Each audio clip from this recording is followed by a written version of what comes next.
Field welders, stay prepared. I really believe this is our season.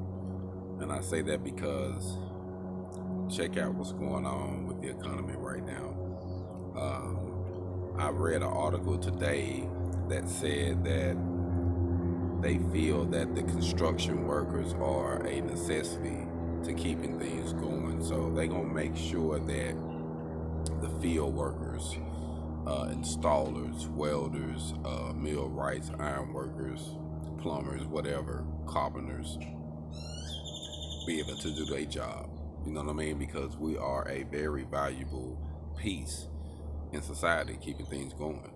And when it comes to repairs, when it comes to installs, when it comes to just doing field welding, period, like it is a big asset, a big asset. So I would just say, man, stay prepared because I really believe it's about to be our season. It's going to rain. You know how the old saying say, when it rains, it pours. You know, we all had our slow times where we was trying to, keep work going and keep things going. And then, it gets to that point where it floods.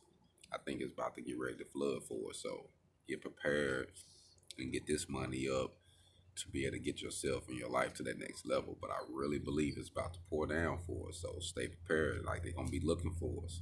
So get your rigs ready, get your search ready. However you're gonna get the money, because you're gonna be able to get the money without welding rigs and just with welding certs, and some of them gonna be without having certs at all.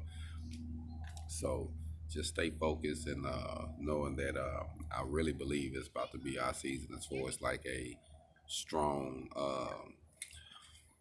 work ethics when it comes to field labor, field fabrication, the full nine. You know what I mean? I think it's going to be a lot of things going to be going on in that field.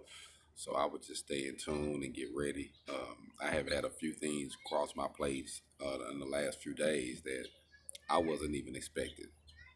So anything can happen. We just got to stay prepared and stay ready. And once those doors open, we get ready to jump through them and go to work because it's going to be our time to really stack up to take our lives to that next level. Hold on.